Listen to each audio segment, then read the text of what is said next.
অনেক প্রশ্ন করছে কে জিতবে কে হারবে। সব থেকে বড় প্রশ্ন ছিল লাক্স সুপারস্টারের ট্রফি কোথায়। অনেকেই খুঁজেছেন, অনেকে আবার সন্দেহ করেছেন, কিন্তু আমরা যেটা সবসময় ভুলে যাই, লাক্স শুধু একটা প্রতিযোগিতা না, লাক্স একটা সফর, একটা যাত্রা। আর সেই যাত্রার প্রতীকী হচ্ছে এই ট্রফি। আমি ট্রফিটা লুকিয়ে রেখেছিলাম, কারণ দেখতে চেয়েছিলাম এই প্রতিযোগিতার শুধু কি জেতার জন্য নাকি শেখার জন্য। এবং আমি এটা একা করি, আমার সাথে ছিল মেন্টর এবং সৌমিক, আমরা সবাই মিলেই এই প্ল্যান। তো আপনারা দেখলেন যে ট্রফি আমার কাছে ছিল। তো চলুন এখন আমরা যাই নেক্সট জার্নিতে।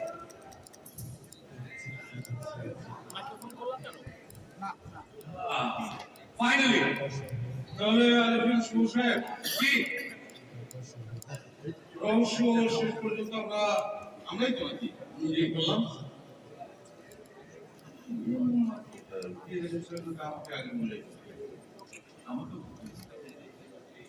আগে বললে তো এই সাসপেন্স ক্রিয়েট হতো।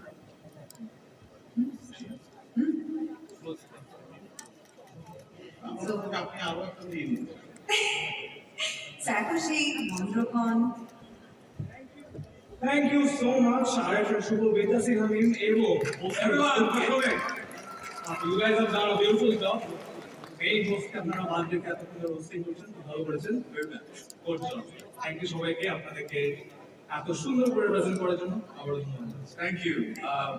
আপনি পোশাক পরিমাণ ক্যারেক্টার গুলো ভালো করবেন।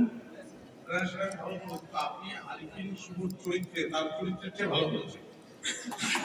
Thank you very much. Thank you everyone. Thank you. Alright, সবার শুরুতেই বলে নিই, ওসি হারুন এবং আরিফিন শুভ অনেক চেষ্টা করেও ট্রফিটা উদ্ধার করতে পারে নাই, কিন্তু তারা যেটা করেছে সেটা হচ্ছে আমাদেরকে দেখিয়েছে আমাদের